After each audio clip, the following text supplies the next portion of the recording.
Hey everybody, it's Julie again. Today I'm going to be talking about romance and how it's portrayed in fiction. As an aromantic, asexual woman, I don't find people sexy in a way that I want to do anything about, and I don't want to take anyone as a romantic partner. And that is kind of a situation you really never see in media. But besides the whole lack of representation thing, I also have seen messages about romance in especially fiction for younger people or fiction that is aimed at women, tropes about romance that can end up being not only kind of lazy and overdone, but can actually be harmful to certain populations, especially people like me and people who are not straight. If a character is central to a story for any appreciable length of time and they're an adult or a maturing person, you can more or less guarantee that you're going to see their romantic life addressed, and the assumption is that they have one and that it's going to look a certain way. So I'm going to go over 4 ways that that manifests in fiction and how they can both harm non-heterosexual populations and how we could clean those up to send better messages. And it's not just how they're portrayed necessarily. Sometimes you'll see a romantic conception that's just fine, but the fact that there aren't a whole lot of other options for us to see and the lack of diversity in the way that romance is portrayed in fiction is part of the problem. So I'm just going to go over 4 of these elements right now. Number 1, romance is often used as a shortcut for emotional development or motivation. A lot of times you'll have 2 characters who are just automatically, as soon as they appear in the story, you know that there's going to be some kind of subplot or main plot about them getting together. And I'm not bashing romance, because there are lots of books that are, they're primarily about whether these 2 are going to get together and how. But the inevitability of that, and the fact that sometimes stories will default to, this person's going to get the girl, this person's going to get the guy, this person's going to get the person. These kinds of things as not the definitive aspect of the work, but as a shortcut to show the person growing as a person. This is it's a little bit too common, and we need to show more motivation toward somebody being interested in another person in a way that's not romantic, and having that be a strong motivation too. Or not always shortcutting or defaulting to romantic feelings to show how strong they are. And kind of going along with this is this, again, inevitability of the heterosexual partnership. I've seen in a lot of just real life contexts that if there's a man and a woman and they're in the same place and they're both single, a lot of people will process that as that's automatic sexual and or romantic tension. And that's just not the way that most or all relationships are. There are other types of attractions and caring for another person that I think we need to see more of in fiction. Number 2, the way that romance is currently handled in most mainstream narratives, it just assumes that heterosexuality is the default. So let's say if we show a girl who has really strong feelings for another girl, mainstream narratives will put that through a lens of romance, and they will have no other way of showing that except that this girl is romantically interested in that girl.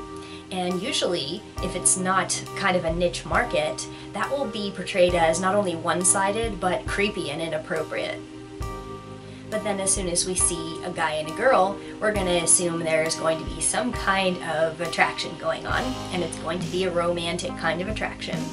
And also the way that those things are built up in fictional narratives, you'll see the same markers, you'll see the first kiss, you'll see the people fighting with themselves about whether they're attracted and any other problems that they might have being with this particular person, followed by, finally getting together.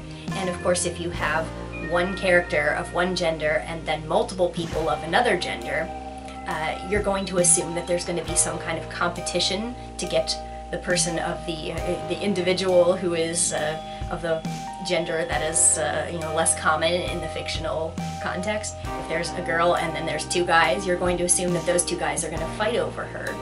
And that is almost always realized in these fictional contexts. You're going to see that. You're not just going to expect it, it's going to be delivered. And these kinds of compulsory heterosexuality sort of messages can be harmful to non-straight audiences. And I will of course add that it's not that heterosexual relationships exist on screen that is harmful to people who are not straight. It's just that there often isn't anything else, and that the alternatives are both hard to find and sometimes carry messages about inappropriateness that the heterosexual ones don't. Number 3, most stories that are about romance are all about the chase.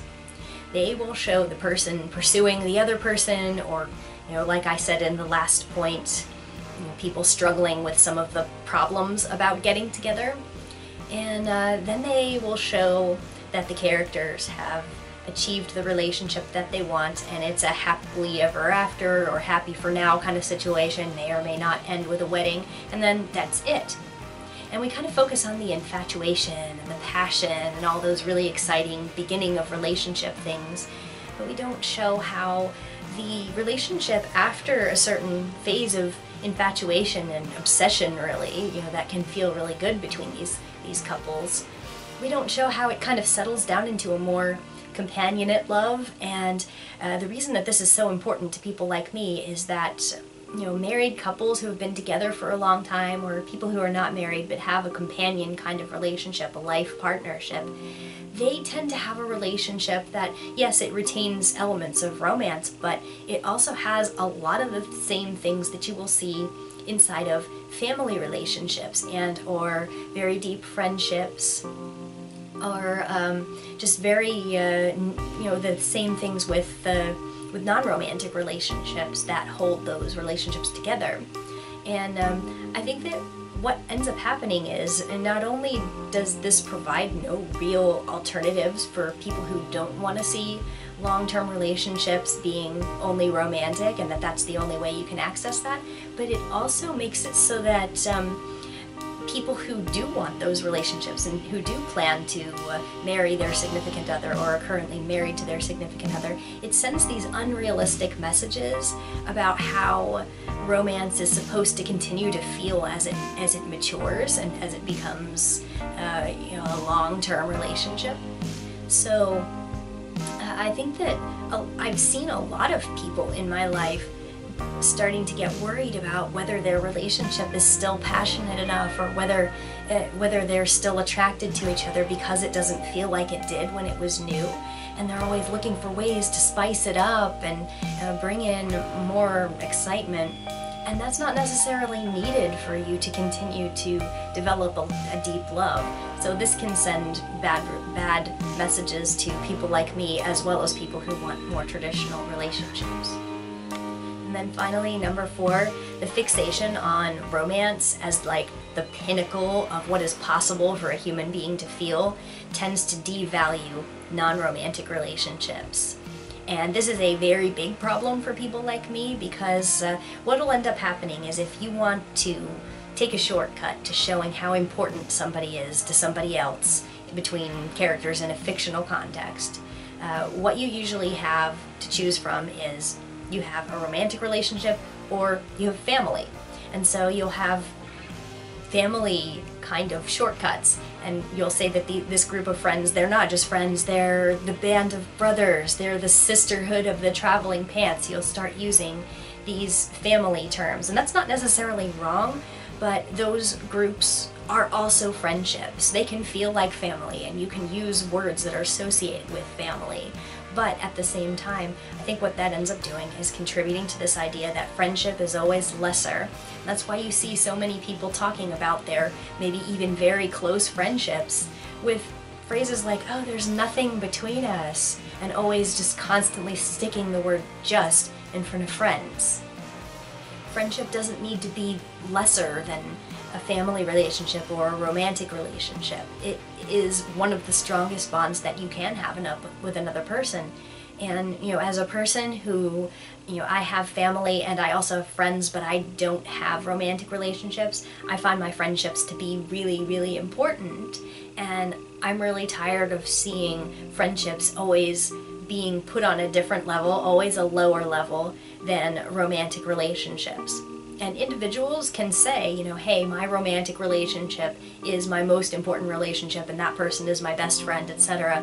But I think that we also need to acknowledge, especially in fiction where we're modeling how people conceive these ideas, we need to show very important friendships, and we sometimes do need to see people choosing their friends over maybe toxic relationships that are romantic, because you know, we have this idea that even if somebody's bad for each other, as long as there's passion and as long as there's this infatuation, that still makes it outrank that person's long-standing family and or friendship relationships.